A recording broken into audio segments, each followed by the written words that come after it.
ہم آپ کو شیر کی اگلی قسط کے بارے میں بتاتے ہیں۔ یہ قسط ناظرین بہت دھماکے دار، سنسنی خیز اور رومانوی ہونے والی ہے۔ اس قسط میں ناظرین کو فجر اور شیر کی دل چھو دینے والی کیمسٹری ملے گی۔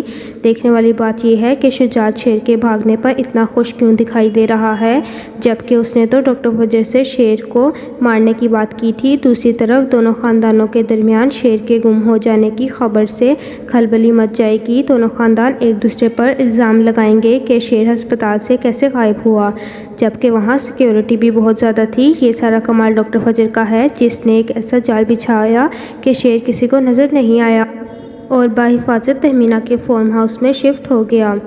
تہمینہ ڈاکٹر فجر کا شکریہ ادا کرتی ہے، جبکہ شجاعت اپنی بیٹی فجر سے پوچھ گچھ کرتا ہے کہ شیر کہاں ہے اور کیسے غائب ہوا۔ اس پر فجر سارا الزام بدرزمان پر ڈال دیتی ہے کہ وہ اسے ڈبل ڈوز دے رہا تھا، اور دوسروں کی طرح ڈاکٹر فجر شیر کے غائب ہونے پر رونا دھونا شروع کر دیتی ہے۔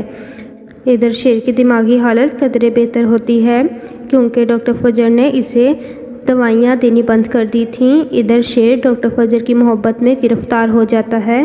وہ ڈاکٹر فجر کا ہاتھ تھام کر کہتا ہے کہ اگر زندگی میں موقع ملا تو وہ اپنا سب کچھ اس پر وار دے گا۔ ادھر فجر بھی شیر سے محبت میں گرفتار ہو جاتی ہے اور دونوں طرف خاموش محبت گہری ہو جاتی ہے۔ دوسری طرف شجاعت اور بدرزمان کی دشمنی میں اضافہ ہو جاتا ہے۔ اب یہ دشمنی جائیداد کی نہیں بلکہ عزت کا معاملہ بن جاتی ہے۔ یہ کہانی صرف شیر کی گمشدگی نہیں بلکہ یہ پیغام بھی ہے کہ شیر بہت مضبوط اور تندرست ہے۔ جیسا کہ کہا جاتا ہے کہ شیر جب دھاڑتا ہے تو ہر طرف خاموشی ہو جاتی ہے، اور زخمی شیر تو زیادہ خطرناک ہوتا ہے۔ بدرزمان مزید پریشان ہے کہ شیر منظر عام پر آ کر سب کچھ برباد نہ کر دے۔ شیر کی واپسی نہ صرف ایک جھٹکا ہی نہیں بلکہ ایک ایسا طوفان ہوگی جسے کوئی نہیں روک پائے گا۔ ناظرین، اب کہانی عروج کی طرف بڑھ رہی ہے، جہاں سب کرداروں کے چہرے کھل کر سامنے آ رہے ہیں۔ فجر اور شیر کی رومانوی محبت نہیں بلکہ جھوٹ، فریب اور دھوکہ دہی کو سچ ثابت کرے گی۔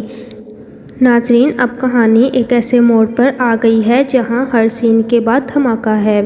اب ناظرین، شیر کے اندر بھی وہ آگ بھڑک رہی ہے جو ہر وقت اسے تڑپاتی ہے۔ اب وہ اپنی ماں، بہن اور فجر کے لیے جینا چاہتا ہے، اور فجر کا ساتھ صرف وقتی نہیں بلکہ اسے مضبوط کرنے میں بڑا کردار ادا کر رہا ہے۔ اب شیر کا ہر لمحہ بدرزمان کو بے نقاب کرنے میں گزر رہا ہے، جبکہ بدرزمان نے اپنے دل کو سمجھا لیا تھا کہ دشمن ختم ہو گیا ہے، لیکن دل کے کسی کونے میں یہ ڈر اسے سونے نہیں دیتا کہ اگر شیر آ گیا تو کیا ہوگا، جبکہ شیر اس درخت کی مانند ہو گیا ہے جسے جتنا بھی کاٹا جائے وہ اتنا ہی مضبوط ہو جاتا ہے۔ ناظرین، ادھر فجر کو بہت مشکلات کا سامنا ہے۔ وہ ہر وقت اپنے خاندان کی نظروں میں مجرم کی طرح رہ رہی ہے، جبکہ فجر کے دل میں ایک ایسی امید ہے کہ وہ سچ کا ساتھ دے رہی ہے۔ اب یہ کہانی ایک ڈرامہ ہی نہیں بلکہ ایک تحریک بن گئی ہے، جو ایک ایسی مثال بن گئی ہے کہ محبت صرف مرنے جینے کا نام نہیں بلکہ حوصلہ، ہمت اور دشمنوں کا ڈٹ کر مقابلہ کرنے کا نام ہے۔ ناظرین، کہانی ایک ایسے کمال پر ہے جہاں فجر ایسے مشن پر ڈٹ گئی ہے کہ اسے ہمیشہ سچ کا ساتھ دینا ہے۔ ناظرین، شیر کے اندر ایک جسم ہی نہیں بلکہ ایک طوفان ہے جو ہر ظلم، برائی اور تشدد کا بدلہ لے گا۔ ادھر دونوں خاندانوں میں کشیدگی بڑھ رہی ہے، دوسری طرف شجاعت کے دل میں فجر کے لیے فخر ابھرتا ہوا نظر آ رہا ہے۔ وہ سوچتا ہے کہ جس بیٹی کو وہ نافرمان سمجھ رہا تھا وہ تو ہیرا نکلی۔ فہد کے پاس بدلہ تو ہے لیکن ہمت اور دماغ نہیں جو فجر اور شیر کے پاس ہے۔ فجر کی آنکھوں میں ایک شہزادی کا خواب نہیں بلکہ جنگجو کا ہے، جس نے شیر کے ساتھ مل کر تمام نقاب الٹانے ہیں۔